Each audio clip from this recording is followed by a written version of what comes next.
He didn't shout. He just leaned across my kitchen table, eyes cold as the pen he'd placed beside the papers, and said, "It's just a signature, Pops." Seconds before the crack in my finger told me what his love was really worth. That was the moment a father learned the hardest truth. Betrayal doesn't arrive with thunder. It arrives with paperwork, a deadline, and someone you raised calling it care.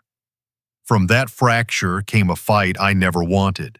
Banks, forged authority, a polished scheme built to turn my home into their safety net, and the decision to keep the lights on while the truth walked in. Before we dive into today's story, take a moment to share where you're watching from. We love seeing how our stories bring people together from every corner of the world. Your thoughts and comments are what make this community so special, and we're truly grateful to have you here. If you haven't already, don't forget to hit that subscribe button and turn on notifications so you never miss a new story filled with drama, resilience, and unexpected twists. Now settle in, get comfortable, and maybe grab your favorite drink, because this is a tale you won't want to miss. Let's get started. I am Martin Hale, 68, and the cedar bungalow I keep outside Asheville minds its own business. Shingles weathered to creekstone gray, porch boards that remember every boot I've owned, a workshop that smells of oil, pine, and rain, none of it fashionable, all of it faithful. Mornings come the way they did when I climbed poles for a living, coffee ground by hand, Percy's nails ticking the kitchen tile, and a step into air that tastes like rain before the clouds decide. The French Broad slips by like an old story. I listen not because the river speaks, but because it keeps its counsel, which is more than can be said for people when paper is on the table. Widower is a word that leans, and I've leaned with it for 6 years. My wife Erin used to hum while sorting nails into mason jars. Finish here, Brad there. Roofing last. And sometimes I still hear it, soft as sawdust settling. I keep my tools polished and my accounts square. Men like me were raised to tighten bolts and swallow grief. I'm still better at the first part. The shop light is a kind of chapel. I click it on and the room remembers me without asking questions. From the road I pass for a pensioner with more time than money.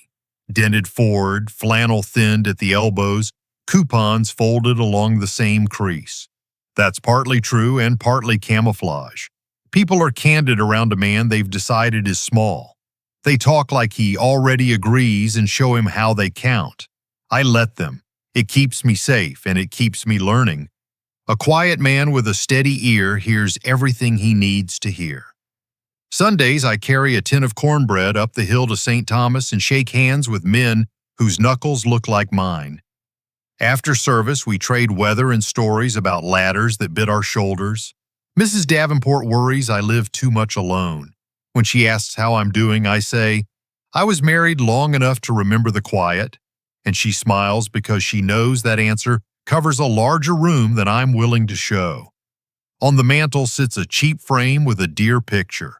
My boy Lucas at 12, holding a trout like a secret you only tell the river. He's 35 now, married to Brianna, who moves through rooms like a staging consultant, angles and lighting and words that land where she wants them. Lucas visits more when bills come due and less when ball games are on. He calls me Pops when he's soft and Martin when he wants to sound professional. I try not to keep score. The ledger in a father's heart never balances. It only shifts columns under the weight of hope. Saturdays, I feed Percy half a scrambled egg and read the small-town paper with a lineman's attention to the fine print. The classifieds tell you what a place is losing and what it refuses to sell. Now and then my name shows up for handyman work, fence that sags, light that stutters, a grandson who needs to learn a stud finder from a guess. I say yes when my back allows. I say no when the ladder in my shoulder aches. Independence is the last habit I plan to break, and even then I'll argue. What folks don't see is the folder tucked inside the gun safe. Statements, deeds, and the trust Erin and I set up for my goddaughter, who will always need more help than the world budgets. We saved small and steady, paid off what we owned, and treated windfalls like company we didn't invite. I am careful, not rich, but to people who measure life in square footage and trim packages, careful looks like poverty. That suits me. A closed hand can hold a lot if you don't wave it around. Evenings, I sweep sawdust off the threshold and tune the radio to bluegrass or ball games. The porch swing moves with the lightest nudge. I built it to remind myself to sit. Beyond the yard, the river minds its business. I find comfort in things that don't explain themselves. The dog does, of course. Percy explains hunger, naps, and the ethics of squirrels with boundless sincerity. He keeps the house honest. Lucas's texts read like quick forecasts, shifting, urgent, rarely specific. Brianna prefers links to houses and neighborhoods where the sidewalks are new and the trees are imported. She's camera-ready, all forward momentum, the kind of optimism that mistakes velocity for direction. I don't dislike her, I just can't tell where the real person begins when the ring light is off. It's hard to hug someone whose edges are always under revision. Around town, I'm the man who carries his own ladder. People offer to help. I thank them and shoulder the rails anyway. The body remembers winter storms, the glaze on cross arms, the quiet hiss before a downed wire wakes the ground. Those years taught me to trust what I can test and slow anything that tries to hurry me. It's an unfashionable philosophy in a world that wants signatures faster than thought, but it lets me sleep. Neighbors say I should sell and move into town, buy smaller, let someone else salt the steps. I nod, then I salt the steps. A house becomes a person when you outlast the paint. You don't leave someone just because the trim peels. Percy is happiest here, and the hound has earned his vote. Besides, out here I can hear trouble coming long before it knocks. If you watched from the road, man sanding a porch rail as if it might confess, you'd think this story starts slow. It does. Most disasters do. Trouble likes a quiet porch and a door already open. I believe my life had narrowed to safe routines. Tighten what's loose, oil what squeaks, write checks on time, say grace, sleep. I figured the worst still coming was a leaking roof or a heart that misfires on a cold morning. A man can be right a long time and still be wrong when it matters. One evening, I wiped dust from the trout photo and caught my reflection in the glass. A man the world might call gentle because he doesn't shove back. I set the frame down and felt a knot cinch behind my ribs, like rope before a heavy pull. The line between Lucas and me has held through report cards, flat tires, and the long ache after Aaron died. Lately it felt thinner, like wire stretched past code. Steady, I told myself, barely above a whisper. Percy thumped his tail against the cabinet, the old metronome of our small house. I checked the lock out of habit more than fear and stood a while in the doorway, letting the night press cool against my knuckles. Somewhere upriver, a train laid its horn across the valley, and the sound reached me like a weather warning. Not panic, just attention. I clicked off the shop light, slid the bolt, and told the room good night the way Aaron used to. Whatever was coming would prefer me unprepared. I intended to disappoint it. Late Saturday morning, I was oiling the porch hinge when tires chewed the gravel. Lucas's SUV eased under the maple. Brianna stepped out first with a bakery box and a leather binder, powdered sugar and exhaust mixed in the air. Percy lifted his head, tail undecided, a half-wag that measures motives. They were dressed for a showing, not a visit. Her blazer was camera beige. His polo wore a logo, hoping to be a reputation. "Brought you éclair," she said, setting the box on my kitchen table like a prop. Lucas kissed my cheek without landing and asked about the truck's alternator while already looking past me. I rinsed my hands, poured coffee, and let the room settle around what they weren't saying. The binder opened like a mouth. Inside were color printouts of a forever home in a gated community outside Charlotte. Aerials with neat loops of asphalt, a floor plan promising a downstairs suite, perfect for you, Pops. and a page of HOA amenities with photographs of someone else's son. A sheet labeled Cost to Own displayed numbers groomed into civility. A tab for co-borrower already bore my full name, typed clean, as though decisions had been made while I was still oiling hinges. They spoke in a cadence that clicked forward like a come-along ratchet. Lucas tried mortgage terms he couldn't quite define, toes bouncing under the table. Brianna leaned in with sympathy worn like jewelry. "It's perfect timing," she said. "Market's moving. Special distress price at $360, but only through Friday." Then softly, "There's space for you downstairs so we can keep an eye on you in winter." I let silence work. The eclairs sweated under their lid. Percy circled twice and settled, but kept his eyes open. I noted signature flags and the gold pin laid diagonally like a crossing guard. I read the line about a waived appraisal sold as lender confidence. I read about pools and pickleball before finding the paragraph where fines lived.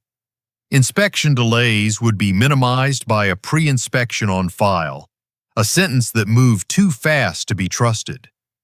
"Looks fancy," I said, setting my cup where a ring could mark my table. Brianna's smile tightened by a degree only stillness would catch. Lucas cleared his throat. "We can lock this," he said. "We just need you to co-sign. Lenders love retirees with steady income." The room heard the word love and let it pass.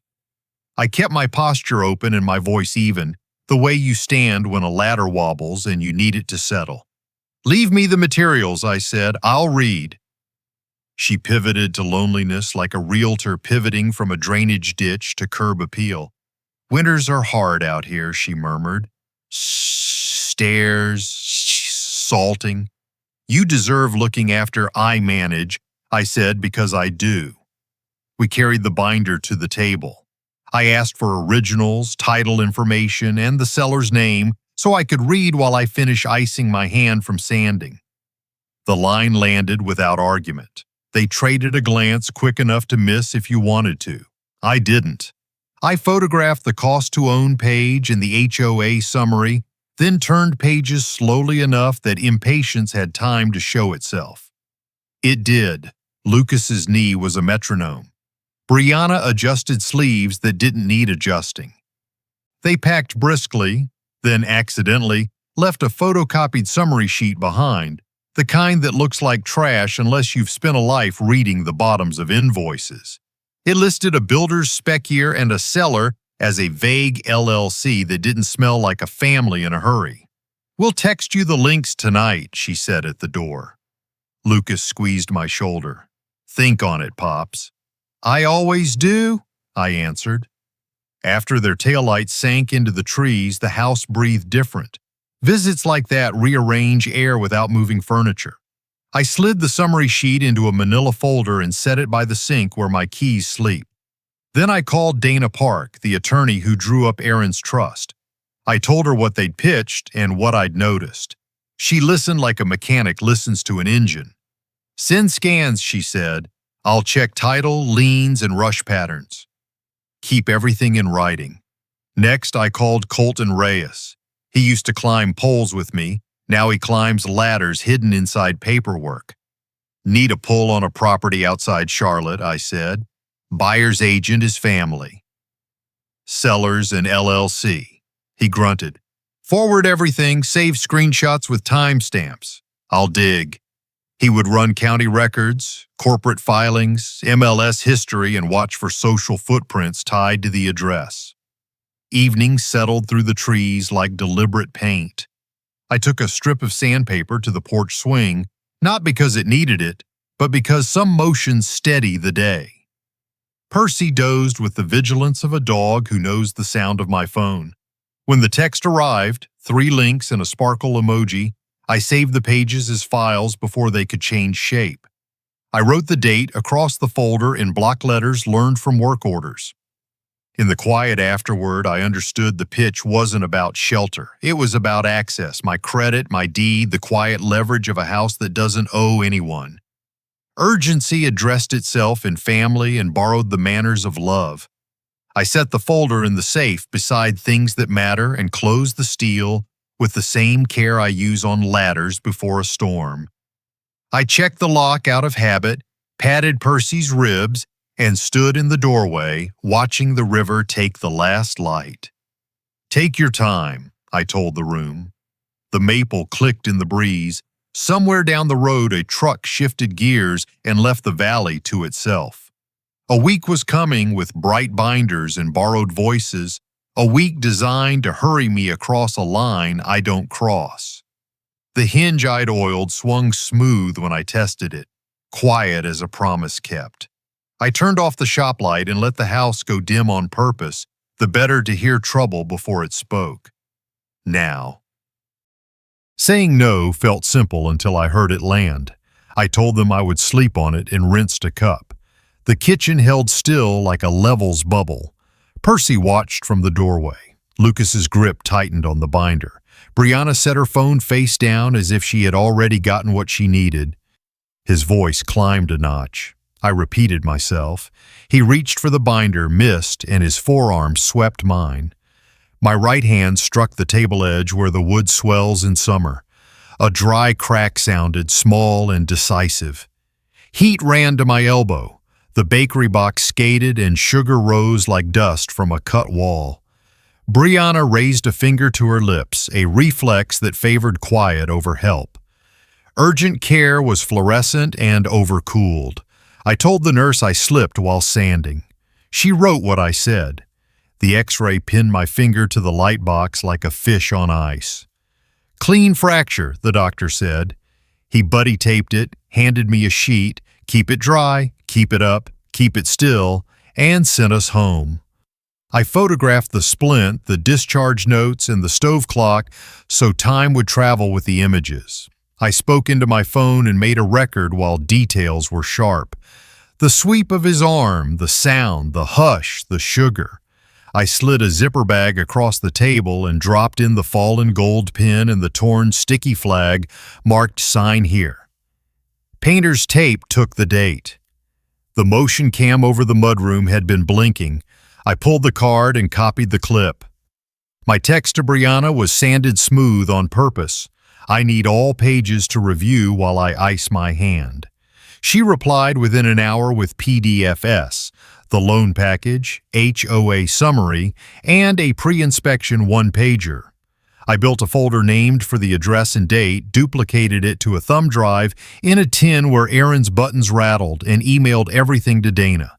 Subject line, documentation. Her reply came back like a checklist. "Keep communication in writing. Do not meet alone. Begin a log." I opened a bound notebook and printed on the first page, 3. Injury and pressure. The first entry was the sound the bone made, because memory files sounds down when the rest gets loud.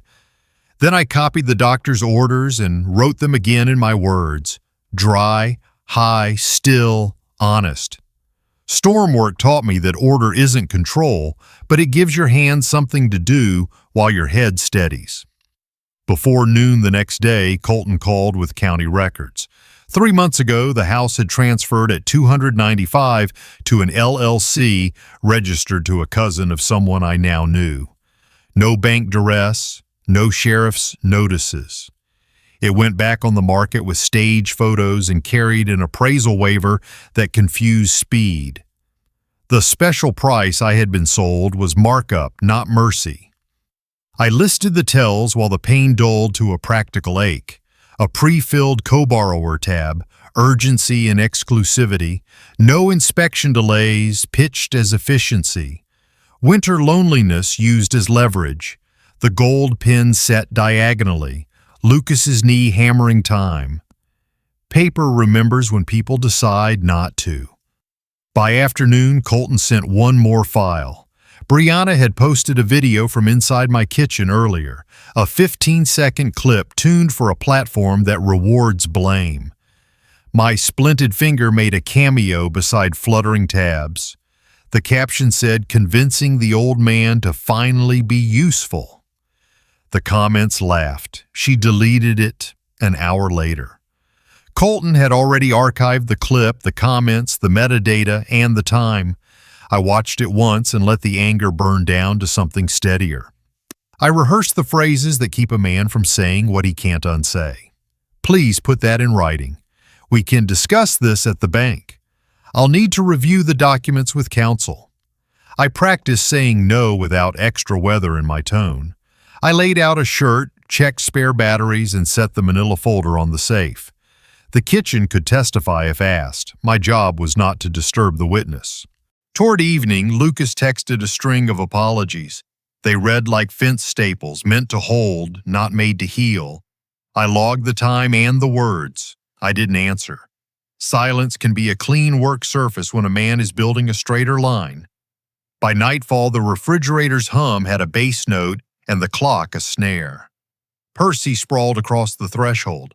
I stood in the doorway until my breathing and the room found the same tempo.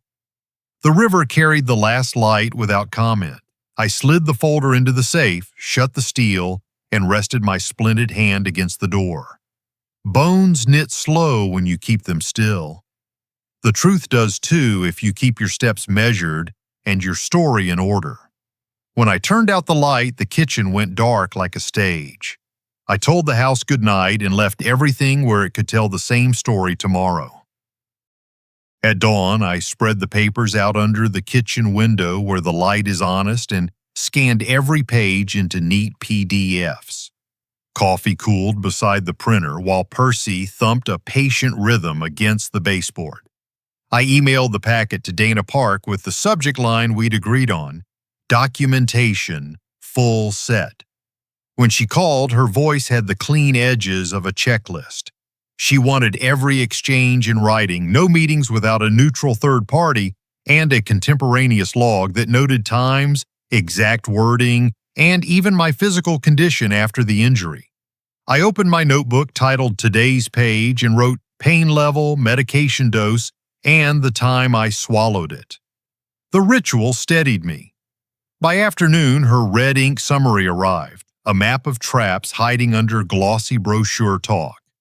She had circled cross-default language that could reach into my house if Lucas's loan hiccuped, a blanket lien clause disguised as additional security, and a confession of judgment rider tucked where only the obedient would sign. The HOA section read like a petty fiefdom, fines that could accrete into liens, amenities with teeth. She highlighted the appraisal waiver and the no inspection delays boast, noting that speed loves shadows. I read every note twice, then slid the marked set into a plastic sleeve like evidence I didn't want smudged by hope. Dana sent more than commentary. A letter wrote out under her signature to the lender, certified and emailed, stating I had not granted any power of attorney, that no document would be accepted unless I signed in person, on video with bank compliance present, that all communications must be archived, and that the account should be flagged for possible elder exploitation. I watched confirmations arrive like small anchors in a light wind and saved each proof of delivery to my folder. It's remarkable how much calmer a man gets when paper begins to face the right way. Meanwhile, Colton lengthened his stride. He confirmed what he had hinted the day before. The seller was a 3-month-old LLC tied to Brianna's cousin. He sent MLS history screenshots that showed foundation repair credit mentioned in an early draft and scrubbed from later listings, and 2 vendor reviews grumbling about mobile notary shortcuts and rushed closings that left signatures floating without witnesses. His email ended with the phrase he uses when a line is about to hum, "More coming." The next step was mine. I asked for a bank meeting, not to argue, but to place the conversation where procedure wears a badge. The branch manager, Mr. Alvarez, returned my call himself and agreed to a final verification with compliance present, camera rolling. 10 a.m., midweek. He had the calm sound of someone who prefers policy to personalities. On a quiet follow-up, he thanked me for raising concerns and explained the bank's protocol for seniors and suspicious files. He confirmed what we already suspected. The pre-approval leaned on my credit and home equity. Without me, the deal thinned. He also flagged the appraisal waiver as unusual when paired with a cosigner, promising internal checks before we all sat down. "We'll let the process do the work," he said. I agreed. Dana called back with a point of law that mattered more than emotion. North Carolina allows one-party consent for recording my own conversations. She asked me to keep answers short, factual, repeatable. No speeches, no bait taken, no soft promises that might be twisted later. We rehearsed 3 lines I could carry like tools on a belt. "Please put that in writing. We can discuss that at the bank. I will review with counsel." It felt almost theatrical until I remembered courtrooms are theaters with hard seats. I turned a page in my log and wrote out the behavioral tells from the last 2 days. Urgency framed as exclusivity. The pre-filled co-borrower tab, emotional leverage about winter and care, social media mockery that traded dignity for clicks. Seeing them stacked in one column stripped them of the weather they had tried to borrow. Patterns make courage easier. I sent a simple email to Lucas and Brianna. "Please forward any updated documents before the bank meeting so I can review with counsel." Their replies arrived brisk and pushy, new deadlines, cheery reminders, and a link to what co-signing really means that read like propaganda. I exported the thread as a PDF, saved it twice, and closed the laptop so I wouldn't answer with hands that still remembered the sound of bone. Late afternoon, Alvarez surfaced something heavier. The loan file contained a scanned, springing power of attorney uploaded by family, supposedly notarized last year. He read the notary's name and date. Dana checked the commission database while we were still on the line. The commission hadn't existed then. "That document is not mine," I said, slow enough for the recorder in my pocket to hear every syllable. Dana told me to bring ID to the meeting and be prepared to deny the POA on the record, calmly and once. Not as debate, but as fact. Tempo control became its own kind of safety. I asked my neighbor to be home during any visits and angled the porch camera to catch faces clean. I moved the manila folder back into the safe and left the kitchen as it was, unthreatening and ready to testify. I logged pain levels through the evening and skipped the second cup of coffee so my hands would be steady the next day. The body remembers discipline. It relaxes when it recognizes the old rules. As the light fell, I tidied the kitchen, not erasing Chapter 3, only making room for Chapter 5. I packed my driver's license, Dana's letter, my logbook, and a short pencil into a canvas bag that used to carry Aaron's choir music. I laid out a clean shirt that didn't look like armor. Percy settled near the door the way he does when he understands we'll be up early. I checked the porch camera's battery, tested the recorder, and shut the safe with the small, contented click of a bolt that knows its job. The next sunrise would put all of us under lights we didn't control.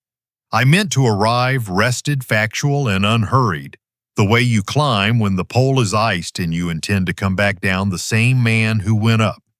If you're finding this journey gripping so far, type number 1 below to let me know you're here with me. The twists ahead are worth staying for. At 9:55 a.m., I pushed through the bank's glass doors with a canvas bag on my shoulder and the kind of steady breath I used to take before climbing iced poles. The lobby hummed with coin counters and quiet transactions. Mr. Alvarez met me beside a potted ficus, crisp shirt, calm face, a man who prefers policy to personality. He steered me into a small conference room whose glass walls looked out on the teller line. A red recording light blinked above the flatbed scanner. The clock ticked loud enough to count a pulse.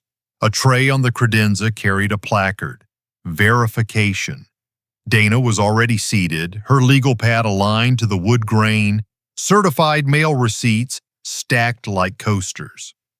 The compliance officer, a woman with a nameplate I chose not to read twice, checked the camera's angle and timestamp. Across from us, 2 chairs waited. Lucas arrived with his jaw set. Brianna followed with confidence arranged like hair. I placed my driver's license on the table before anyone asked. The compliance officer nodded without smiling and copied the numbers. Alvarez began with ground rules spoken for the lens. Purpose of meeting, elder protection protocol engaged, audio and video recording underway, all parties informed. He asked us to state our names for the record. Dana slid her letter forward, listing the requirements we had sent. No documents accepted unless I signed in person, on camera, with compliance present. All communications archived, any power of attorney denied. The compliance officer took the letter with tongs of procedure and placed it in the tray. Routine questions came next, each one measured and ordinary. He asked my address, income source, and whether I intended to co-sign. I kept my voice even.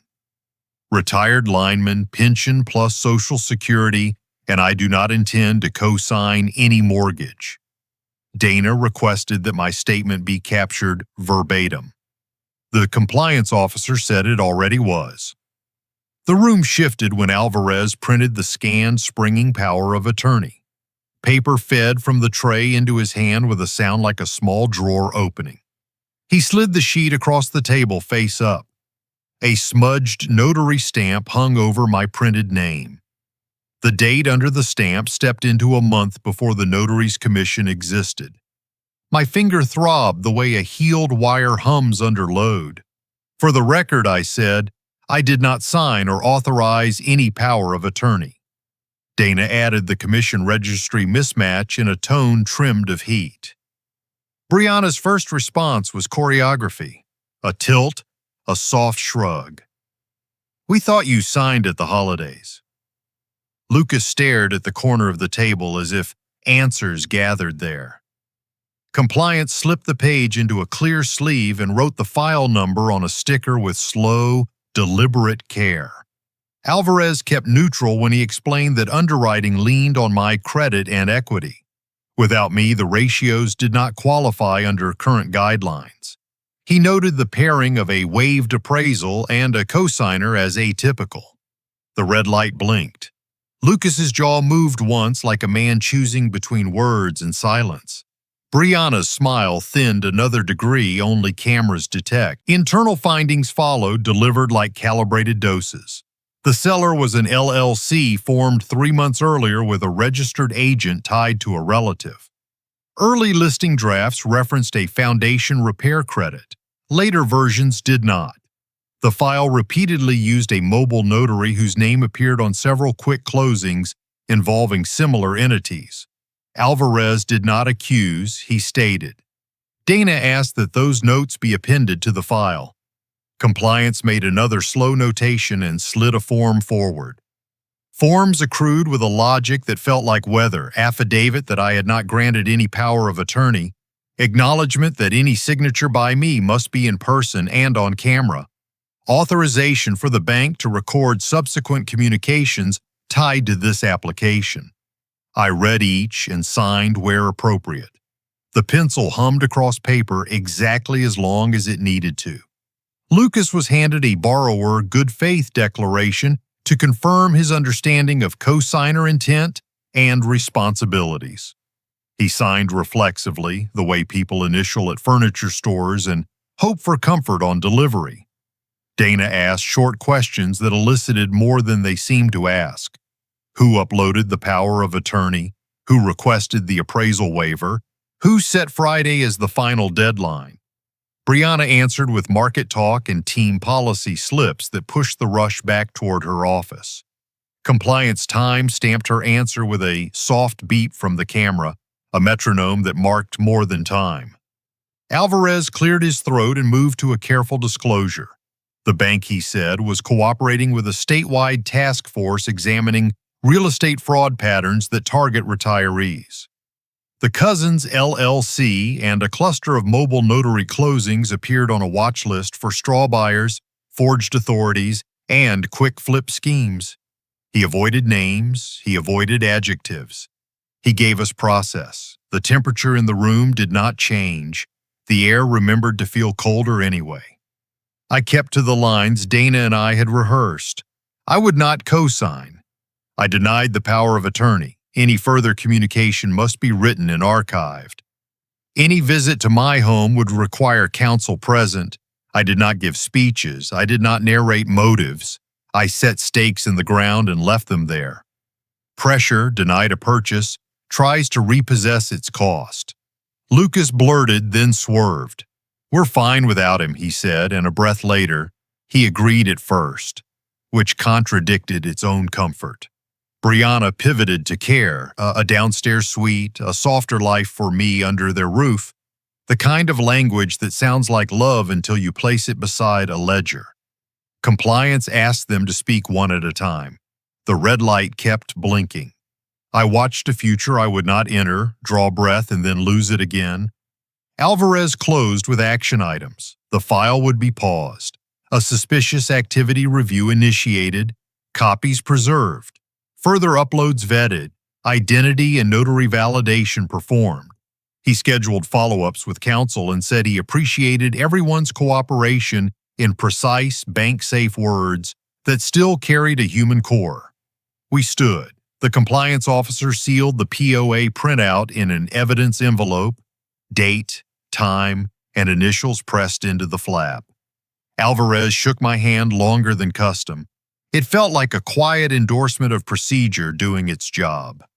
The lobby's hum swallowed us when the door opened.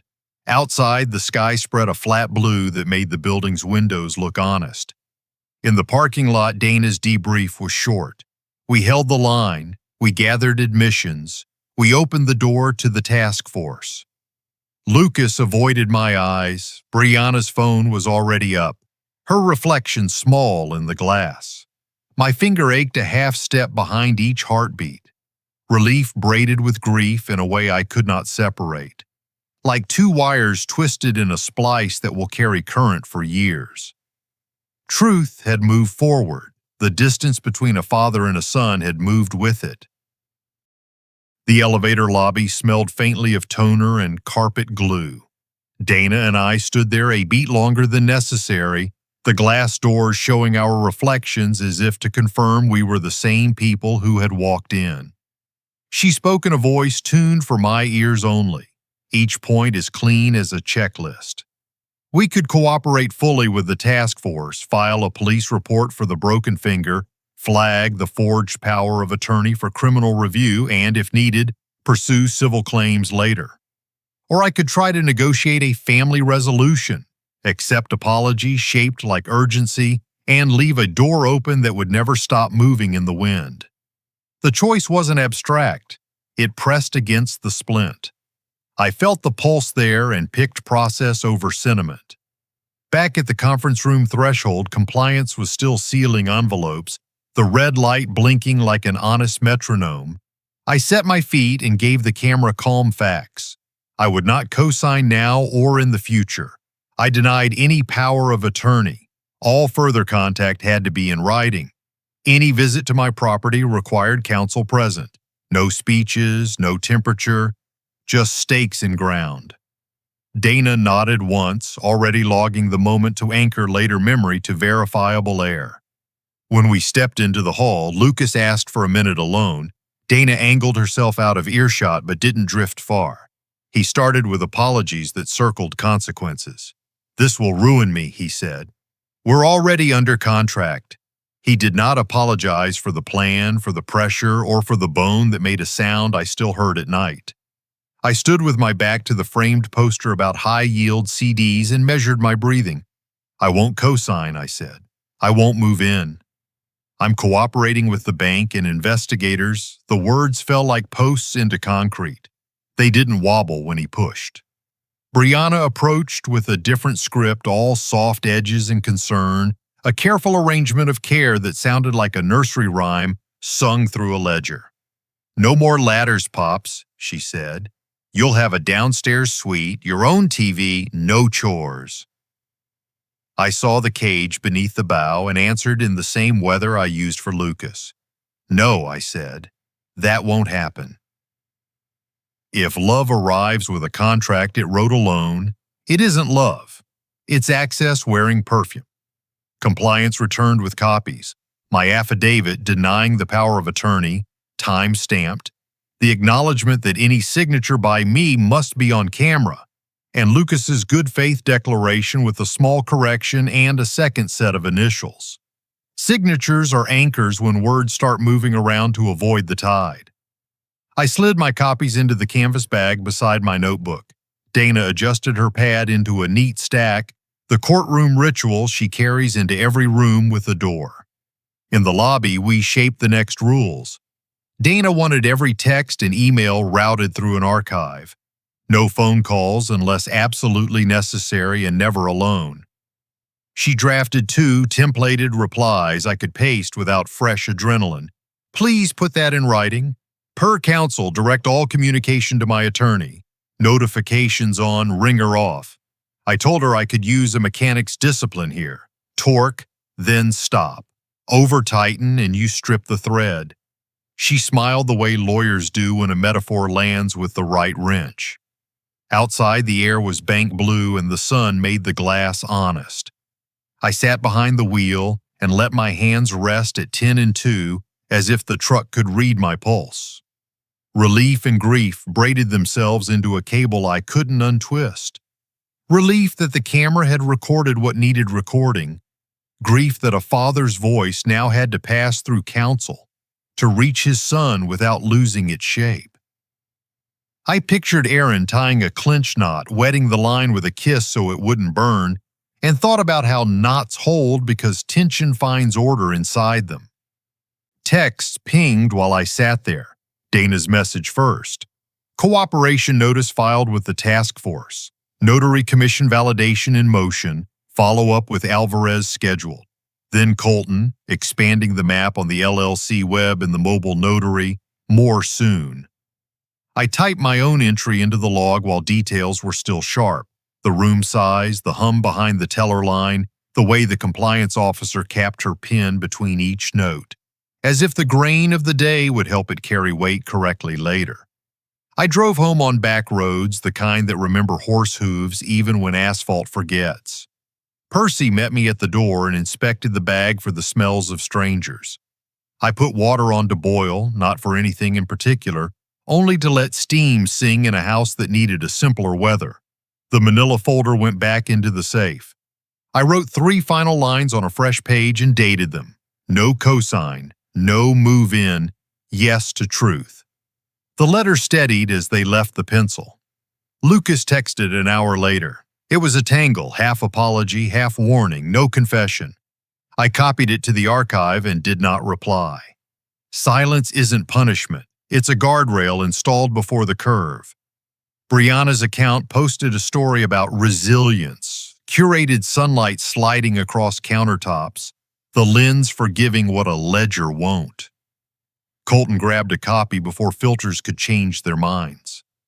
As evening took the room, I carried a chair onto the porch and watched the river bruise from mirror to iron.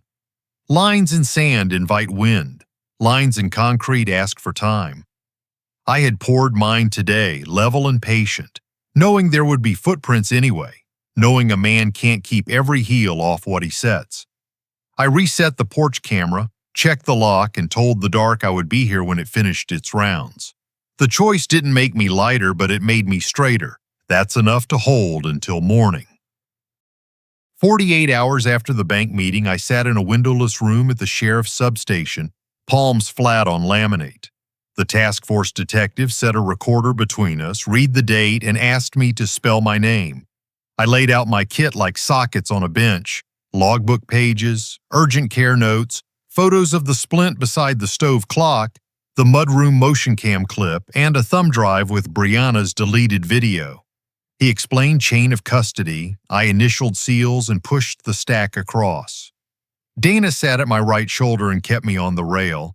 Colton came in with a cardboard dossier, MLS history, deed chains, filings tying the seller's 3-month-old LLC to Brianna's cousin.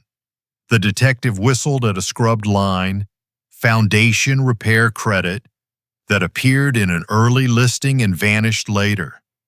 Paper doesn't forget, it waits. That afternoon, Dana filed for a temporary protective order. Her declaration bundled the assault, the financial coercion, and the online harassment. A judge signed an ex parte order restricting unscheduled contact and forbidding third-party pressure. I angled the porch cameras to cover the gate and side path, gave a spare key to a neighbor with a cooler head, and routed calls to voicemail. Safety isn't panic. It's a checklist you finish before fear gets ideas. Alvarez confirmed the bank had paused the file, filed a SAR, and preserved every upload and call log. Subpoenas went to the brokerage, the mobile notary, and the Cousins LLC. Compliance burned the meeting recording to a disk and labeled it for evidence.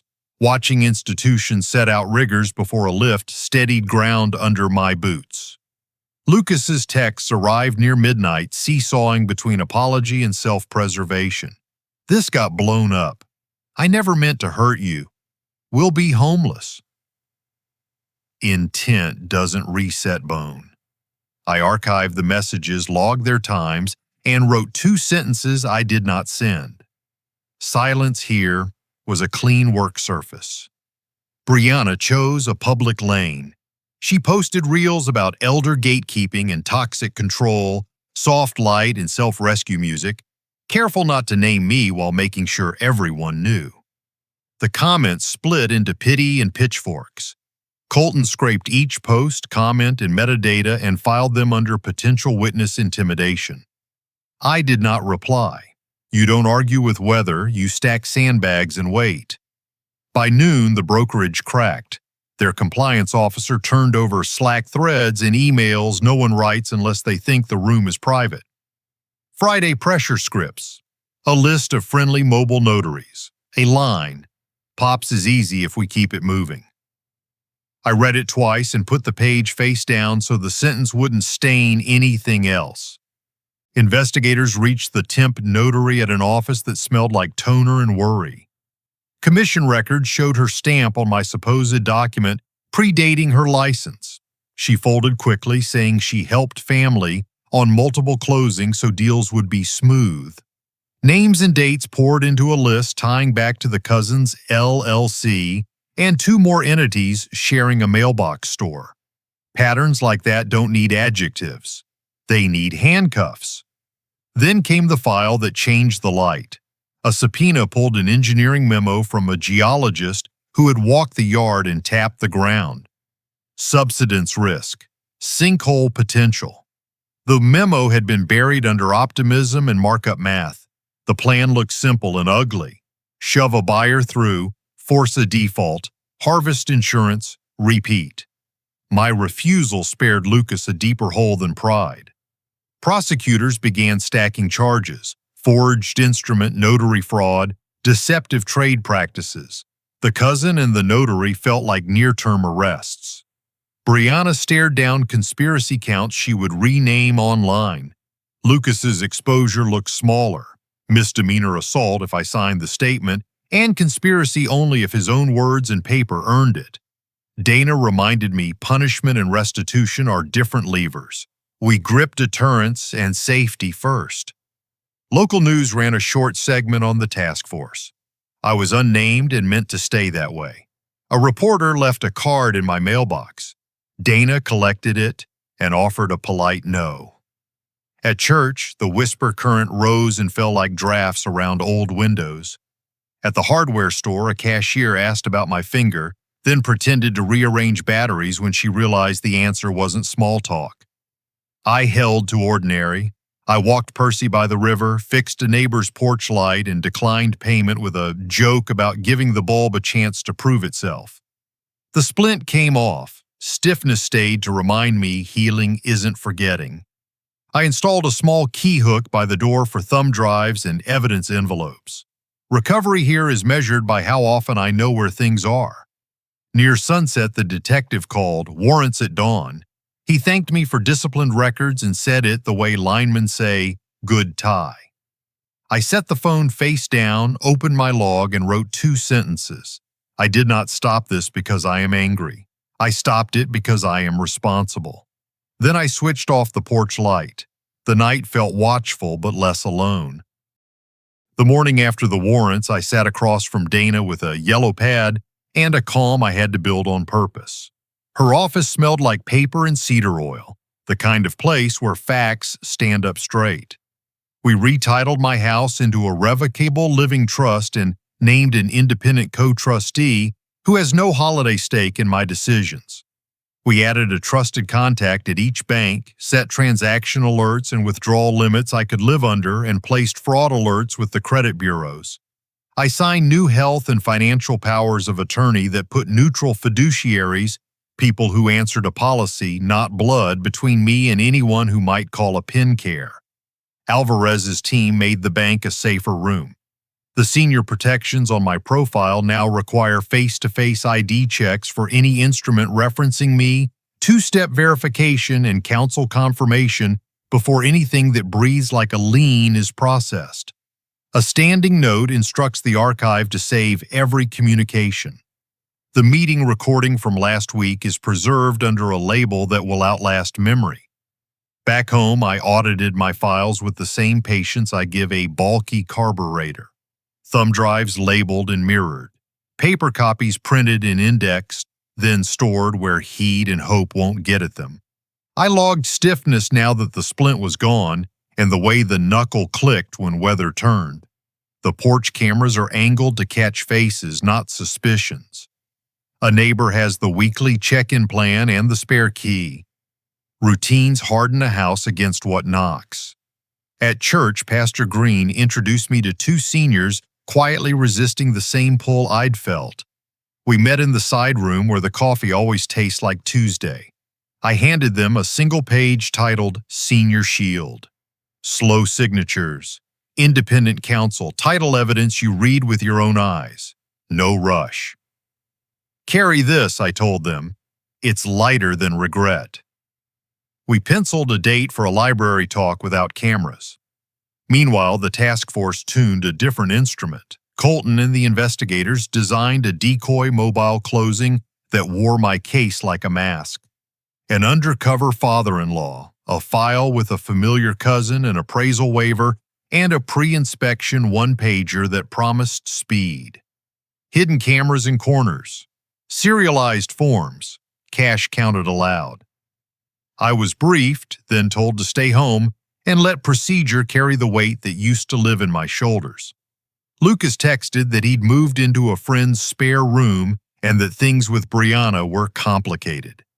He still tiptoed past admission. I used the template reply we'd prepared. Please put that in writing, and per counsel, contact my attorney.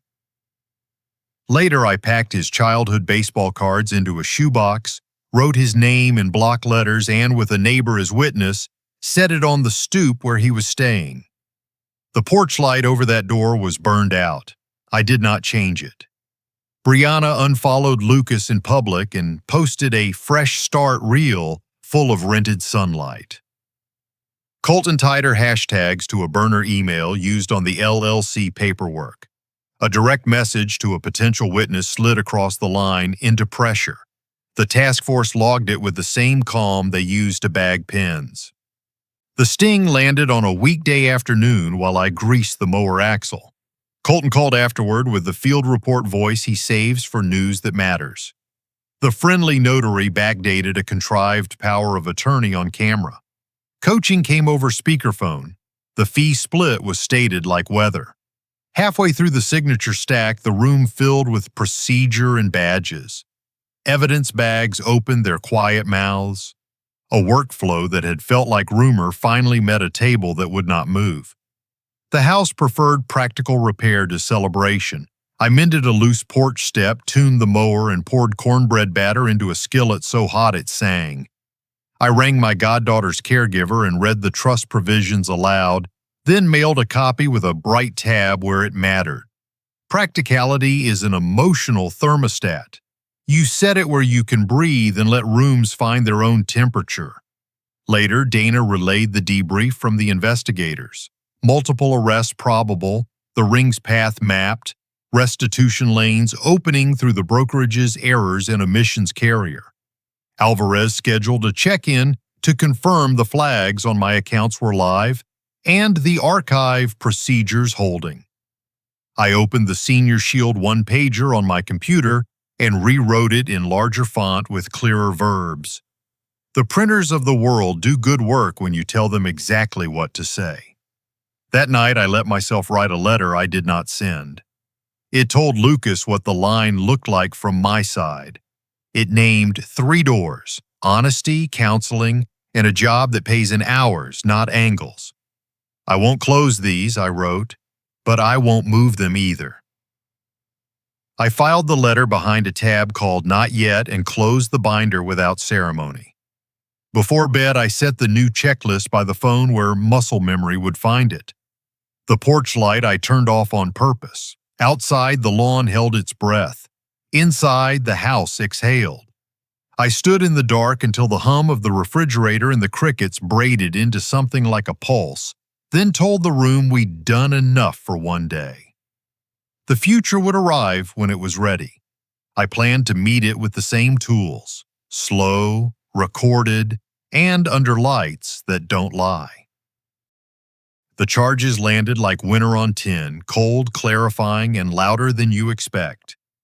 The DA's press sheet listed counts in careful rows: forged instrument, notary fraud, deceptive trade practices, with extra teeth for suppressing the subsidence memo. The cousin who ran the LLC rode to county in the back of a cruiser. The friendly notary surrendered at noon with a jacket over her head. Brianna posted bond before sunset and went online to call herself misunderstood. Lucas received a letter offering a misdemeanor plea for the assault, with a diversion track if he took counseling and a financial ethics course. The paper was sterile. The relief was not. Arraignments unfolded with courthouse rhythm. Doors hiss, microphones crackle, paperwork shuffles like dry leaves. The notary flipped first. Cooperation agreement signed with a pen that barely scratched. The cousin pled not guilty and stared at a spot where dignity used to be. Brianna's bond conditions included no contact with witnesses and no talk that could be read as influence. Her curated statement became Exhibit A in a hearing about modern ways to cross old lines. Lucas accepted the plea. Probation, counseling, a no-contact order except through counsel, and a written apology that would live in a file instead of on a feed. Restitution opened like a gate that should have existed all along. The brokerage's errors and omissions carrier established a fund for identified seniors touched by the ring's work. The task force prioritized those who had co-signed or nearly had. I declined any payout and asked that my share be redirected to people whose roofs already leak. Alvarez used the moment to formalize a senior protection protocol at the bank. Flags that live on profiles, two-step verification for anything with a deed's shadow, and archiving that treats every keystroke like testimony. He called it housekeeping. I called it overdue. Dana handled the civil cleanup with patient hands. We recorded the living trust and placed a notice in county records disavowing any instrument purporting to encumber my home without me present in person. She filed confirmations nullifying the phantom POA wherever it might try to resurrect. Title monitoring began to ping quietly in the background, the way a smoke alarm blinks to say it is awake. I printed the confirmations and slid them into a sleeve labeled After the Truth, because that's what it felt like, a house reintroduced to itself. The story did its small circuit through town. Local news ran a longer piece about the takedown. I remained unnamed, a pronoun with porch lights. Pastor Green's steady nods in hallways helped the gossip burn out before it reached the pews. The detective and Alvarez credited disciplined documentation from a retiree for tightening the timeline. Dana stacked reporter cards in a drawer and told them no kindly. I learned how to let a rumor pass me like weather. Notice, prepare, don't kneel to it. At the library, we held the talk without cameras. The side room filled with seniors and caregivers whose faces carried miles of good work. I passed out the Senior Shield checklist and walked them through slow signatures and independent counsel, title evidence you read with your own eyes, and a basic evidence log. Date, time, who, exact words. We practiced a sentence that feels awkward until it becomes armor. Please put that in writing. 2 people stayed after to ask for legal clinic referrals. We wrote names carefully because care begins with spelling people right. At home, safeguards stopped feeling like locks and started feeling like habits. The trust deed sat where it should. Bank flags verified live. Credit freezes and alerts pinged their quiet confirmations. I rotated camera batteries on Sundays, checked the archive, and walked the fence line after morning coffee. None of it tasted like fear anymore. It tasted like knowing where the breaker is when the line pops.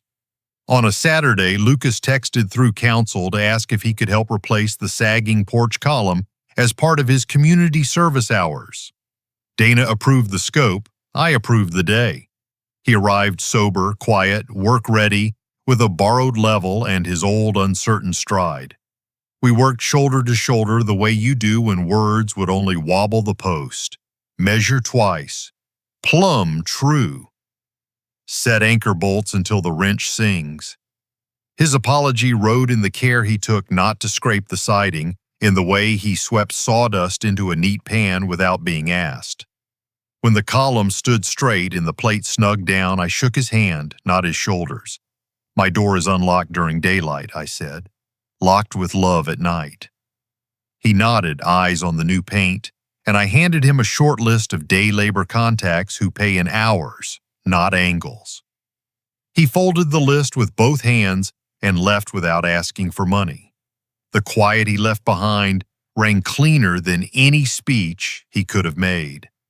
The ring moved toward trial.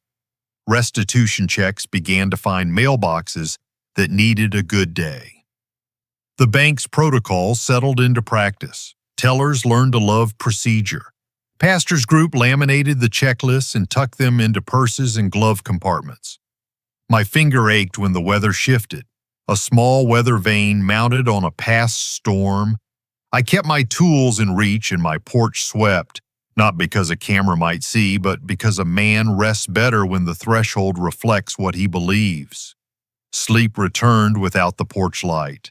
The river kept its counsel the way it always has. I found that a smaller, honest life isn't a half-life. It's a level set by a better bubble. At night, when Percy does his last patrol and the house goes still, I stand by the new column and press my palm to the grain. It holds. That is enough, and exactly what I wanted. More than I had any right to expect when the first crack sounded in my kitchen and love mistook itself for leverage. Before the sun decides, the house is mine. Coffee hisses, the dog turns once in his bed, and I stand with my palm on the new porch column while the grain cools my skin. The finger that once wore a splint still signals weather, a small barometer for changes I can't control. I used to think strength meant bracing for impact.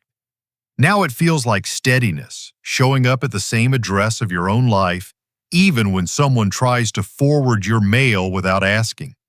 Forgiveness arrived in pieces, never a banner. I forgave Lucas the way you forgive a man who set a tool down in the wrong place and then tripped over it, by naming what happened and handing the tool back only when he's learned to carry it. I did not return the keys, literal or financial. The locks are changed, the trust recorded, the bank flags alive. I can love my son from a porch that stays locked at night. Those two truths do not argue anymore. They shake hands across a rail they both respect. 3 sentences saved me, practical as wrenches. The first was number. That little word stood where money and custom wanted me to bend. No blocked the shove of urgency and expensive clothing.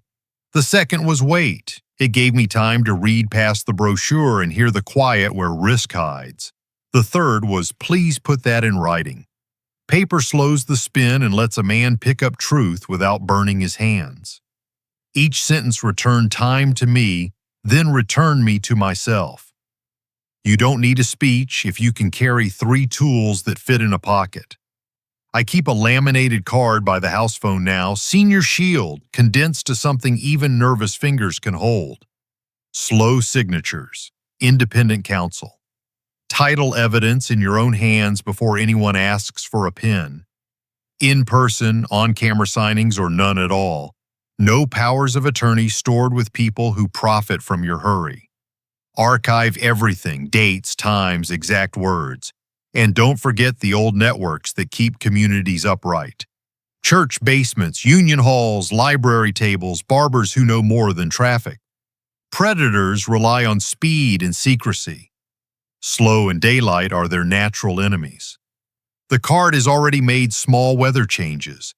The hardware store cashier I know pressed it into her apron and later told me she told a pushy contractor, "Put that in writing," and he chose a different aisle. At the library, an older couple walked me through a fee schedule they almost swallowed. We circled the line where the trap lived, and the husband said he felt his spine straighten. Pastor's group met a widower who thought family investment meant love. The checklist gave him the grammar to say no without having to say more. None of it is flashy. All of it is freedom. A letter from Lucas arrives through counsel, 3 paragraphs, sober, short on adjectives. He is keeping his appointments, clocking hours with a day labor crew that might keep him if he shows up on time, eating cheaper and sleeping harder. He does not ask for money. I send one sentence back through Dana. Daylight is yours, keep showing up. If forgiveness is a door, it opens inward and outward, but it still needs a frame and proper hinges. I will not prop it with cash or wishful thinking. Some costs don't refund. The trout photo looks different now, like a page with 2 readers who remember different days. Holidays will be smaller for a while. Place settings count truth whether or not we speak it. Trust warms slower than coffee, and I have learned to wait with the cup in my hands without drinking too fast. Still, in the ledger that matters, I gained more than I lost. A house that is safer than it was, a town a step wiser, and a spine that knows what straight feels like even when wind pushes. Naming is a kind of repair. This was elder financial exploitation wrapped in family language and sped along by a ring that makes money off hurry and shade. Saying it aloud removes shame from the person who is targeted and puts it where it belongs. If secrecy is the oxygen for scams, then truth told at kitchen tables is the open window. People will keep trying things, so will we. The geometry of it is simple enough to draw. Lines poured in concrete, not scratched in sand. A boundary holds shape for those who want to meet you honestly and holds fast against those who don't. A door can be locked with love, I wrote in my notebook one night, and the phrase stopped sounding strange. I sleep with the porch light off because the systems are awake now. Bank flags humming, cameras charged, neighbors briefed. And because I am no longer the only guard on duty. In the afternoon, I drop an envelope at the post office addressed to the library with a stack of fresh checklists and a note for the reference desk. I buy stamps with a fruit I'll never taste in season and pocket one for the logbook. Back home, I change the porch camera batteries on schedule. Percy supervises with the solemnity of a foreman. I sit at the kitchen table and write tomorrow's list in a hand my wife would recognize. Call Alvarez, check title alert, mow before rain. Cornbread for Wednesday's potluck, bring extra copies. At dusk, the river turns pewter and the sycamores lean into their own shadows. I take the laminated card and set it by the phone, not as a trophy, but as a tool. When the first crickets test the evening, I walk the fence line to the maple, then back and pause at the column we set plumb in Chapter 9. Palm against grain, I count the breath it takes to feel the wood warm. The column holds because we measured twice and tightened once. The life holds because I said no when it mattered, waited when I wanted to be done, and asked the world to write itself down so I could read it.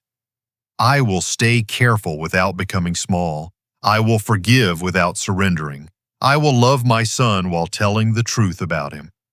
When the last light leaves the river, I switch off the porch light on purpose and let the house breathe. Morning will come the way it always has, slow then all at once, and I will meet it with the tools that fit, enough to keep my own address steady while the world tries its angles. In the end, what saves a life is seldom thunder. It's the quiet decision to pour a line in concrete and keep it there. Boundaries kept without rage become a kind of devotion, a way of saying yes to dignity and no to the machinery of hurry and secrecy.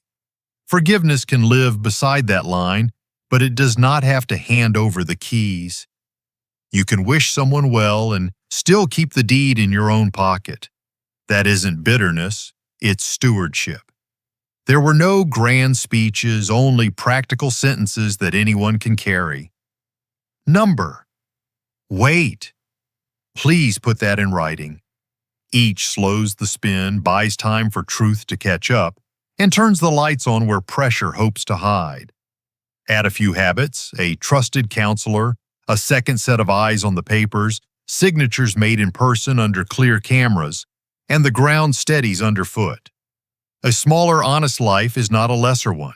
It becomes room to breathe, to repair what holds, to help a neighbor with a porch step, and share a short checklist that keeps predators hungry. The work is ordinary and therefore heroic.